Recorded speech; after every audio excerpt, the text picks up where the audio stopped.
Welcome to the Success Ascent. My name is Pat Mancuso, and we are excited that you are here today. On this episode, we interview Randy Gage.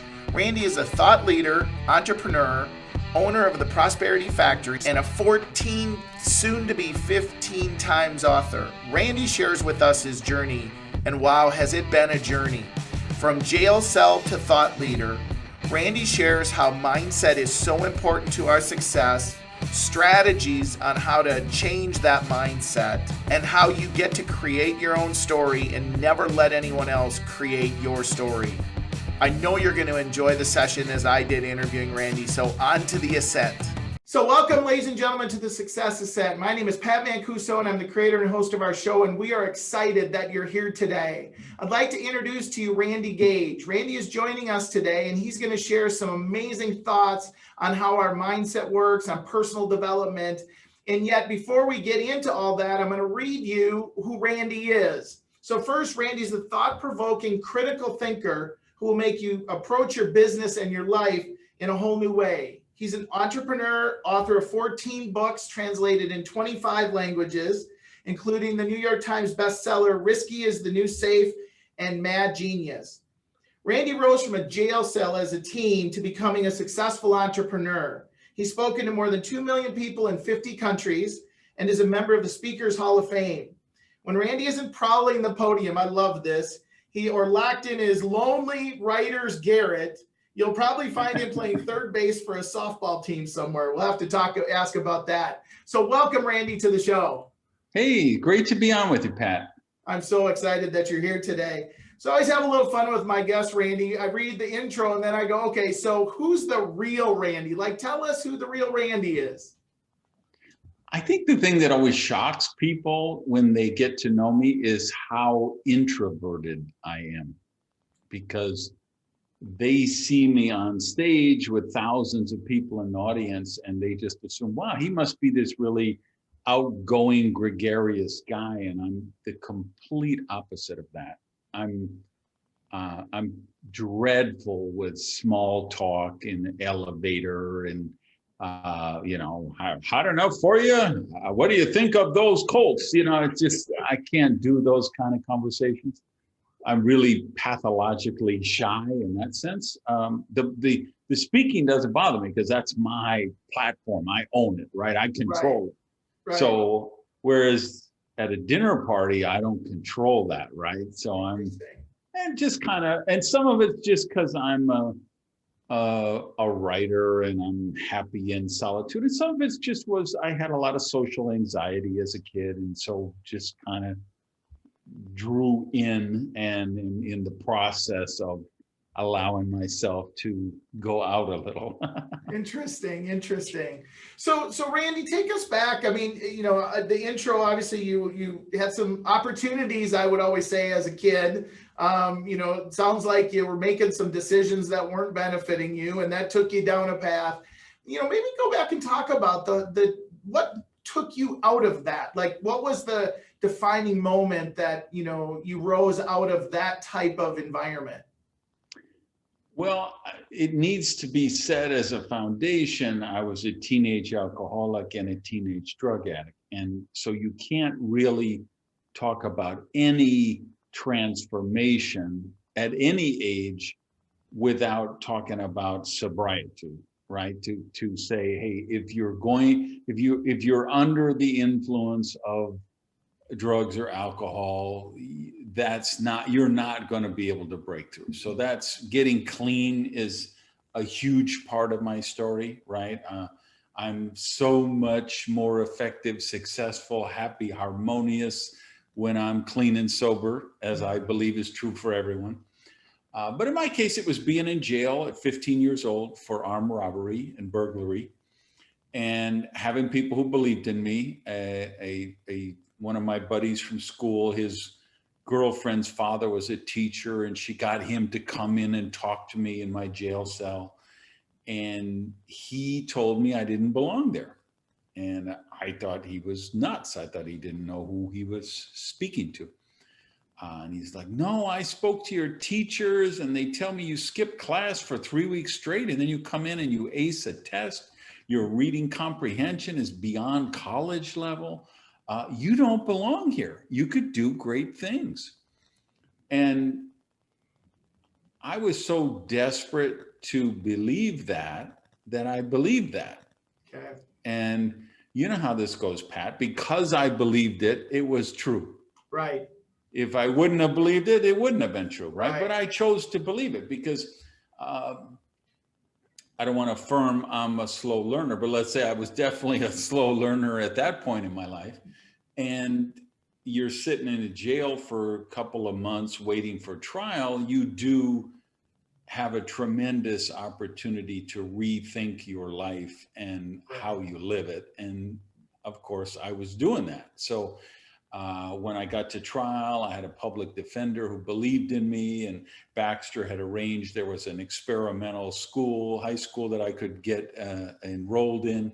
I had someone offer me a job. And so I was able to get probation with when you're a minor, it's called supervision. And then if you, in Wisconsin, which is where I was, if you stay clean and your probationary period, then you don't have that on your record when you become an adult. So I got another chance at life, and I took it. So that public defender, that teacher, and other people really took a stand for you. And they did. When you hear stories like this, that's a common theme a lot of times is, it's a mentor, coach, or somebody who takes a stand. So you get yourself, you make the decision, right? Because it first starts with the decision. You make the decision to get yourself clean, get your life back on track. What was next then for Randy? Well, I figure, okay, I'm going to work hard. I'm going to play by the rules. I'm going to do everything that I'm supposed to do to be successful. And so I guess the best way to describe it was that I still had that streak of nonconformity. I still had that streak of independence, being a rebel. And I recognized, wow. So, I was a dishwasher in a pancake house, and then I was a cook, and then I was a waiter, and then I was, big deal. I was a manager trainee, and then an assistant manager and a manager. So I got to be a manager, and I realized, wow, I have waitresses who make more than I do because I'm on a straight salary. They get their tips. They make, I was making probably at that time, $250 a week or $265 a week as a manager. And I had waitresses making $325 or $350 because they were really good and they got good tips. And I realized, working for other people is probably not the thing. I need to own my own restaurant. And I bootstrapped a restaurant without enough money with a partner, and that was a disaster, and we lost it. But the lessons I learned from that were so good. And it made me know that in my case, I'm an entrepreneur and I should be an entrepreneur. And so that's another big part of my story. Not everybody, it's like trendy for everybody to be an entrepreneur now. And that's not really true. There's a lot of people that really shouldn't be entrepreneurs. Absolutely. Yeah. You should just know kind of what your personality type is and go to gravitate to what works for you. And for me, that's being an entrepreneur. So let's go back to the restaurant. You said you learned some valuable lessons, and you either learn or you earn. You've heard it said many times, different ways. So what did you learn in that experience as an entrepreneur? I did a couple of really dumb things. I was in Raleigh, North Carolina at the time. The restaurant was a couple hours drive away, just because that's where we saw an ad where the guy was leasing a restaurant, and it was a affordable enough rent. And at that point, so I quit my job. I was working as a manager for a restaurant chain. So I quit, and there was another assistant manager who was working at another store who I had trained. And so I thought, hey, we'll get him to run the restaurant there because we're in Raleigh. So my partner and I said, we're going to own this restaurant, and we'll be restaurant consultants as well. And we thought we took a classified ad in the Wall Street Journal restaurants that wanted consultants or management, Oh, fee fun. company. And of course, nobody who runs a restaurant reads the Wall Street Journal. Right, It right. just, but I didn't know any better. So big mistake was one. And then the guy I was enamored with, who we made manager, ripped us off blind. I mean, he was reporting sales of $50 on a Friday night, and we were doing $1,000 on a Friday night. I mean, he was like literally that much, because when we had to go in and give it back to the guy who leased it to us and try to work, he was like, "You have no idea. I used to come here and eat, and the place would be packed on a Friday night." So I came from a restaurant chain that had really good accountability, but yet I didn't apply it in my own business. I should have never been buying a restaurant, getting someone else to run it. Right. You got to start. It's your baby. You got to get your sweat equity in there. So I learned that I needed to be the one running it. And I should have never been trying to do restaurant consulting at the same time. Why would you? It's crazy to try to launch two different entrepreneurial ventures at the same time. Sure. So you do that, okay, and you learn from that. So then what happens? Like, what do you go from there? So in my case, I start all over. I've got such, emotional damage. But anyway, I get a job as a restaurant manager in another chain, and then found my way back to Miami, got a job again for another chain running a restaurant, and then said, okay, I'm going to open another one. And myself, Okay. So again, me and a partner, we bootstrapped the place and had it seized by the IRS because we didn't pay the taxes. We didn't stay current on the payroll taxes. And I could regale you with this story, but it doesn't matter. Well, we all learn, right? Right. Everybody knows how it works out, right? Yeah. So they auction off my place at the courthouse for $11,000, and then I owed still $55,000 with the clock ticking for interest and penalties or whatever. And I had such psychic damage at this point. I was like, okay, so I went down to South Miami where nobody would know me. I took a job as a breakfast cook in a dinette in a drugstore. Oh my gosh. And just had to like rebuild my life and just keep some distance between and just find some way to, I had sold all my furniture to pay the bills. I was sleeping on the floor. So I just had to work my way back. And then I decided, I could be a writer. I always wanted to write books. So what about if I, took some classes at the community college and tried to be a freelance writer and just kind of, I don't know if you know or not, I have a new book coming out January 12th. I did see that. Yeah. Yeah. It's called Radical Rebirth. And it's for people who want to kill off the old them and create a new version. And that book is the result of what I was doing in these cases. So I was like, you know what? I just looked at my life and I realized I don't even like myself. As a matter of fact, I could make the argument I hated myself. Sure. And I just said, you know what? I'm going to kill off this old me and I'm going to create a new higher version of me, version 2.0 or 3.0 or whatever. And that's what I did after that. And then so I've done a lot of entrepreneurial things since then with a pretty high degree of success. And I've become pretty wealthy and healthy and happy. Yeah. But that was a mindful choice of recreating myself. Well, it's interesting, Randy. A lot of people who experience those setbacks, that bottom, if you may, that drives them in a lot of cases to their success, right? I mean, they either stay at the bottom and they never come out, or they make that decision to come out, and then their trajectory is a whole lot different because they've learned so much, right? And that sounds like, certainly what you've done. Just as an aside, I bet you can appreciate what's going on in the restaurant industry now with all the things we have going on, with COVID. I mean, the restaurant industry is just being decimated. Decimated because the average restaurant, I mean, it's crazy for me now to look at it. I was reading about some of these places that got PPP loans, and they were saying there was a restaurant that does $12 million a year. If you would have told me back in those days that one unit could do 12, I would have just thought you were crazy.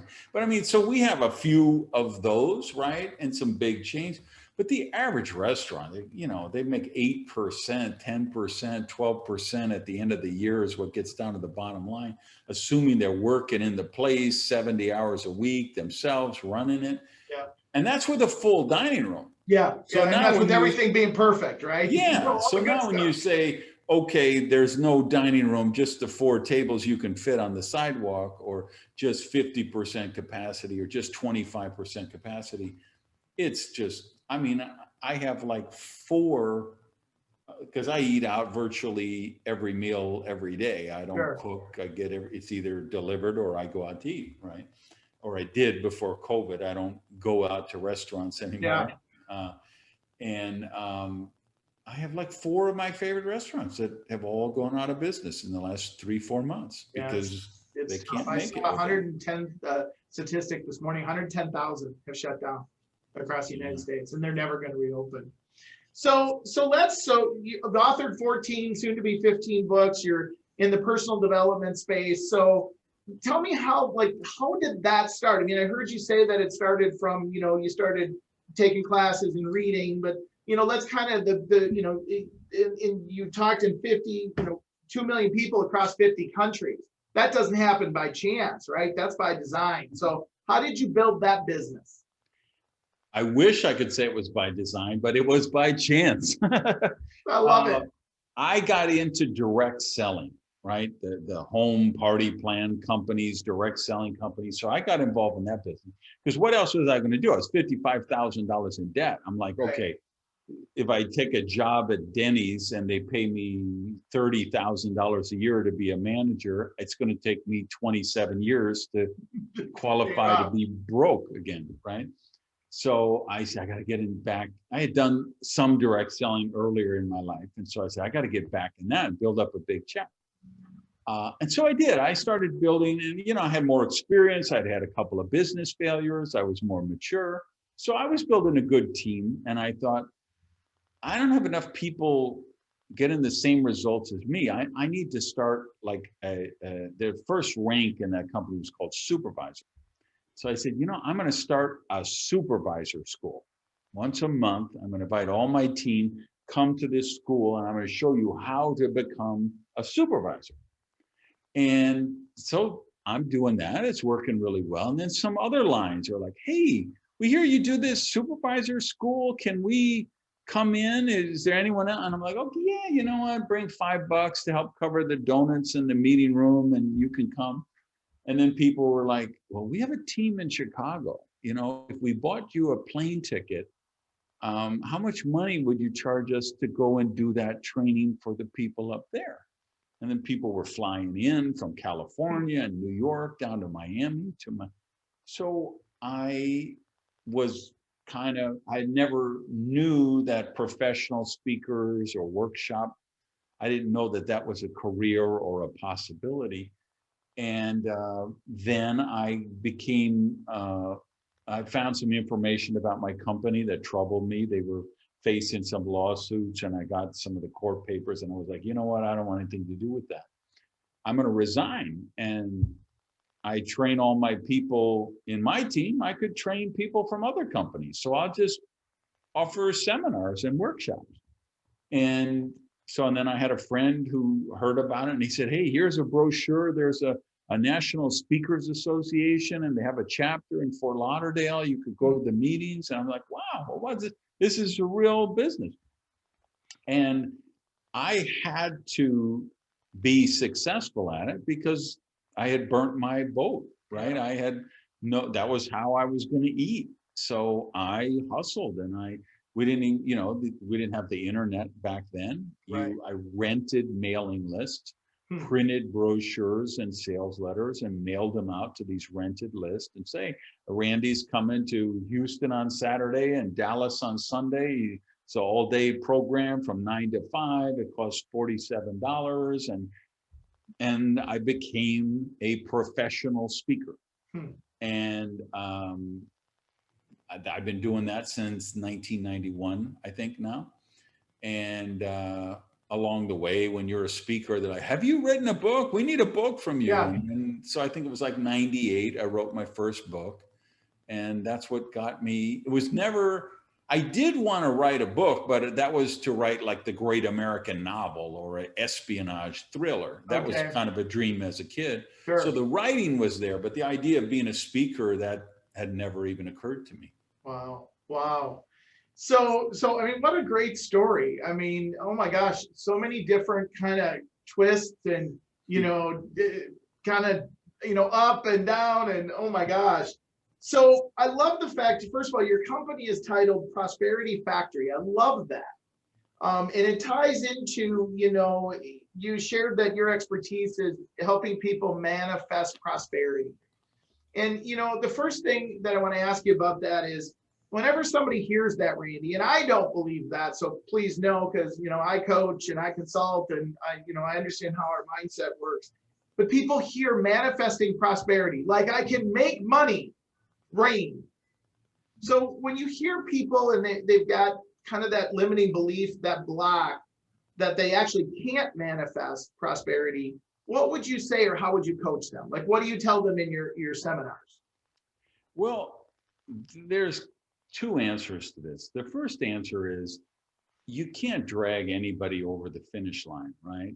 Right. So I'm not out to convert people that, hey, if you change the way you think, you will change your results. If they don't believe that and they want to fight me on that, I don't want to fight them. I'm like, Right. okay, you're happy with your mind, stay where you are. So I'm not a evangelical proselytizer, right? I write a blog, I have a podcast, I speak, I write books, and they're for the people who are open to that. So if they're open to that, then I show them there's no mystical woo-woo, nothing about this. This is science, okay? We can test and track, we can modify. If you take a couple of control groups and you see, like, to me, I believe your success is going to be one of the posits I make in the new Radical Rebirth book, is that where your self-esteem is at by the time you reach young adulthood, that's what determines 90% of your success. If you're 19, 20 years old and you're entering college, or you're skipping college and you're going into the workforce, either way, and you have very low self-esteem and you expect bad things to happen, what are the odds that you're going to be successful? Right? And if somebody is 19 or 20 and they have high self-esteem and they expect to be successful, I can guarantee you that control group of those people will dramatically out-earn the other group. They will have better marriages and relationships. They will be healthier. They will make more money. They will live longer. That's not mystical, nothing. That's science, right? Mm-hmm. Because and what I do in the book is I really break down the process, beginning with how we get programmed, right? Most of the programming around us is negative. Log on to Twitter, get in your Facebook feed or your Instagram, bunch of diatribes and political rant. And if you support so-and-so, you unfollow me right now. I'm blocking you right now. And there's so much toxicity and so many mind viruses of money is bad, rich people are evil, it's spiritual to be poor, to be a good parent, you gotta be poor. If you're successful at business, you gotta be a bad parent. If you run a company, you have to rape and pillage and plunder the environment and exploit the workers and cheat your customers. That's the prevalent mind viruses circling in the universe, on Earth here. So, if you don't recognize, wow, I have those mind viruses, they've created foundational limiting beliefs. And In the book, I break them down into 6 main areas of your life, and money and success would be one of them. Marriage and relationships would be another one. Health and wellness would be another one, right? So if you look, you can see what's the core programming that you have. And then you create a vision based on those beliefs, right? What are your core? So that guy or gal with low self-esteem at 19, they create a negative vision for themselves, or a neutral vision, right? Okay, well, you get through to Friday, you clock out, you binge on Netflix all weekend, and then life sucks. You go back to work Monday morning, you do it all over again. Right. You have a neutral vision, right? So everybody has a vision, but we can see, and the people who say, I don't have a vision, they do, they just don't know it, right? Right. So you have a negative vision, you have a neutral vision, or you have a positive vision. Right. So to me, it's science. There's a process. Okay, we look at the programming, we look at the core beliefs. The core beliefs tell us what kind of vision you have for yourself. And then that vision you have, that determines your daily habits. And your daily habits determine your results. So we like to say we create our own destiny, but that's not really true. We create our daily habits, and then our habits create our destiny. Makes perfect sense. Yeah. So I want to make sure that I heard you the right way. We have this programming at a very early age. However, can we change it? Yeah, because once you're aware of it, right? What I'm putting out in the book is that your core foundational beliefs in all the major 6 areas are determined before you are 10 years old. Yes. Most of them are when you're 6, 7, 8 years old, right? If your father cheats on your mother, you have a core foundational belief about marriage. If your mother and father are bickering and arguing all the time, you have a core foundational belief about relationships. If you were born in a religion that tells you you were born a sorry sinner, you're going to rot and burn in hell with gnashing of teeth. If you don't repent, you need salvation. You're going to have a core foundational belief about God, religion, yourself, your self-esteem, right? And so all those areas, you don't even realize, but you create your philosophy for life in that area. On relationships, on sex, on money, on everything, work, health, right? So if you grow up like I did in a household where everything in the house has a expiration, all the food in the kitchen has an expiration date, 2 years from now, 3 years, you open a box of cereal, go to the store today and buy a box of cereal and it says it expires in 2023. Okay, that's not real food. Okay, if we have canned goods that are good for 2 years, right? If you grow up in a house where everything is fake food as food, everybody in your family gains an extra 5 pounds every decade, right? And everybody in your house, everybody grown up is on 8, 10 prescriptions. Right. You have a core philosophy about health and wellness, and you're going to carry that all through your life until at some point, you either watch a YouTube video with Pat Macuso talking to Randy Gage, and he says, wait a minute, check, time out, or you read my new book and you say, wait a minute, I had no idea that on my subconscious level, I'm saying I want to be more successful and I would like to be wealthy. But on my subconscious level, I have programming that I believe rich people are evil. And of course, and most of the people listening and watching know, when your subconscious mind is in conflict with your conscious mind, the subconscious mind is always going to win. Right. So you have to recognize what those limiting beliefs are. You have to blow them up. And then you have to replace them with an empowering belief. And so when you're working with folks and you're speaking to them, what's a simple strategy, right? If somebody's listening to this right now and they don't have an opportunity to go get the book, and I know I'm probably oversimplifying it, yet what would be a strategy, a 5-minute strategy you could walk them through to change that? I know that's a pretty unfair question, yet I asked it. Well, first of all, there's all kind of free resources, right? You have a podcast. I have a podcast. It's called the Right. Power of Prosperity Podcast. It's free. I don't even take ads for it. I don't even have sponsors for it. I just do it because I do it, right? So don't tell me you don't have money for that. It's free.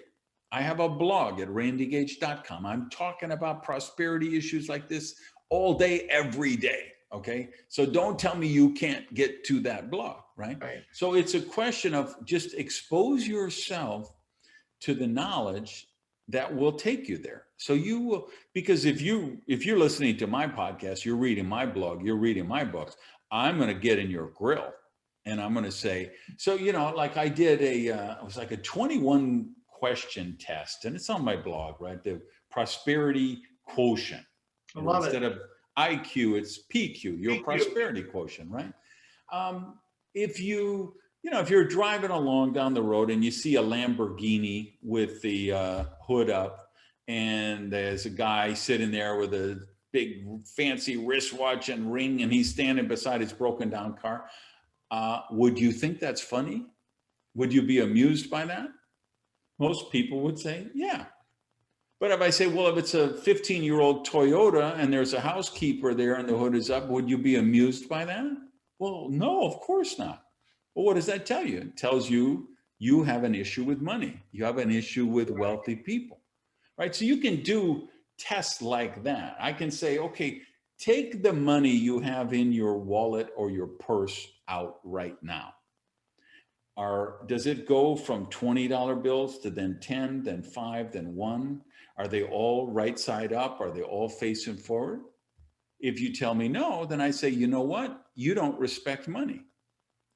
And money and this cell phone and this desk I'm at and this microphone I'm talking into, they're all at the ultimate level. It's all, if we brought in the smartest physicist we could find in the world, she would tell us at its ultimate level, they're all energy vibrations.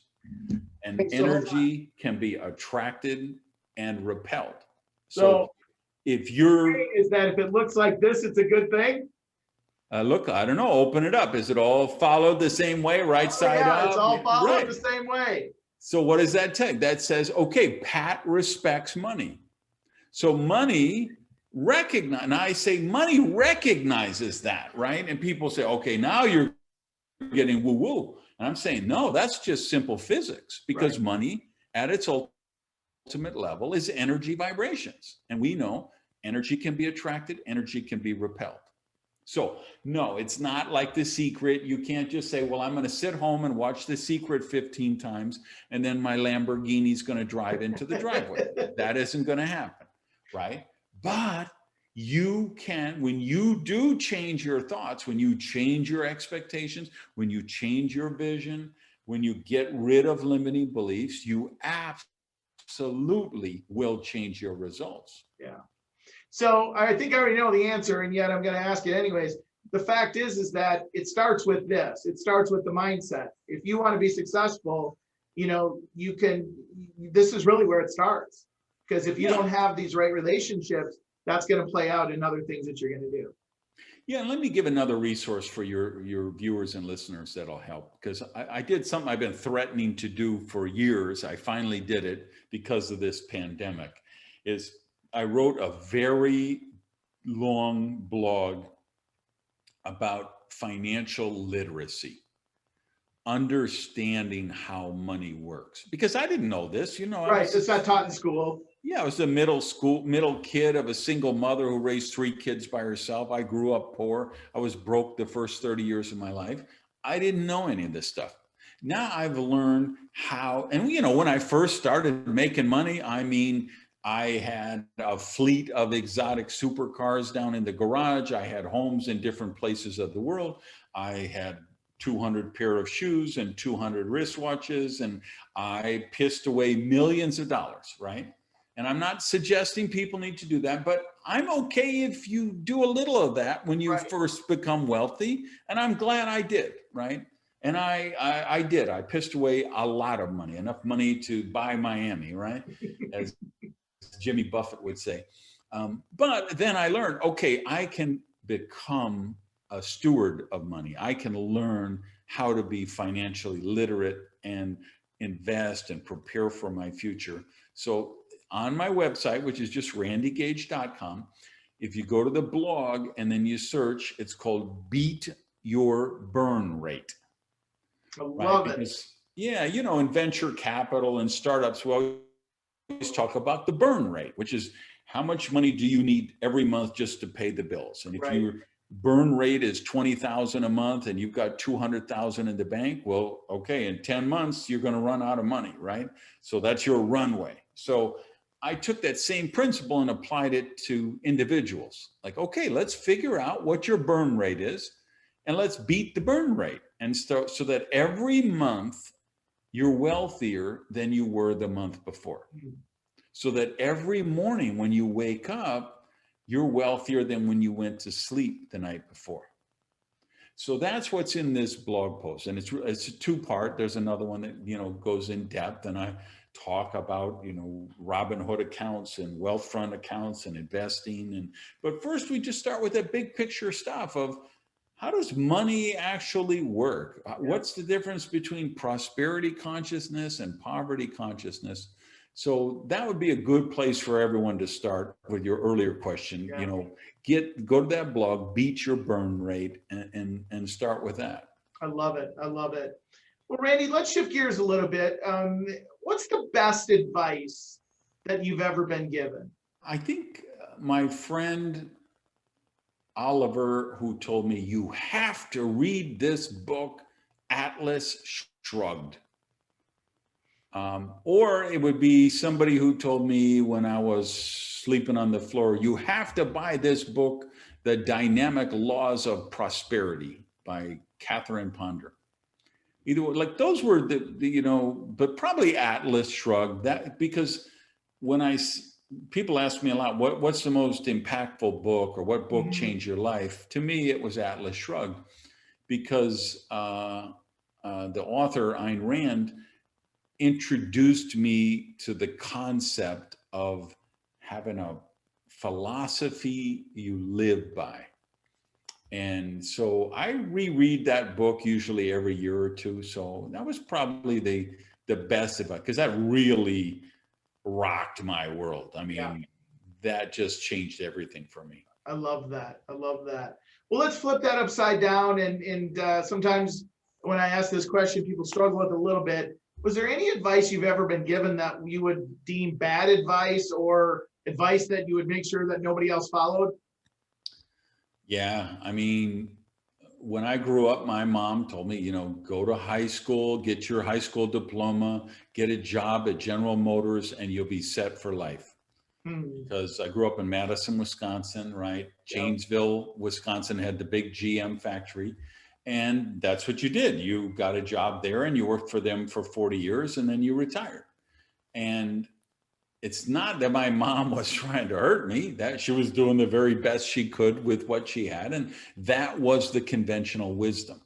And the conventional wisdom is, don't make waves, keep your head under the cubicle, by all means fit in. By all means be a conformist, don't make waves. In Australia, they call it the tall poppy syndrome, based on the idea that, the tallest flowers are the ones that get cut first. And that's the worst advice. I'm telling you, do not conform. If you look around you, you're going to say, well, you know what? 95% of the people around me are not healthy, they're not happy, and they're not wealthy. So why on earth would I want to conform to that? Yeah, it's a great question. It's great advice to not listen to, right? That's just awesome. Well, Randy, as we kind of wind it up here, first, amazing. I always go back, and when we get ready to post, I'll listen to these again, and I know I'll have multiple pages of notes from everything you've shared today. So first of all, thank you so much. And what would be one final thought you might share or leave our listeners with about your journey of success and, how you've helped, millions of other people? Yeah, it's not about anyone else's story of you.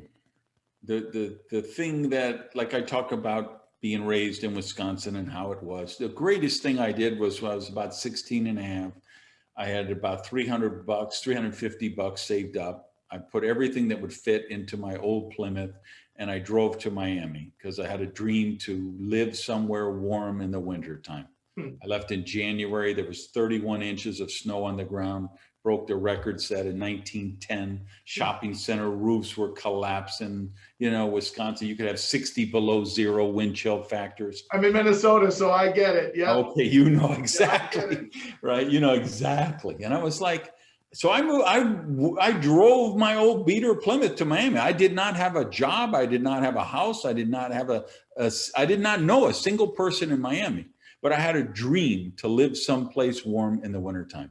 And I made that dream happen, right? And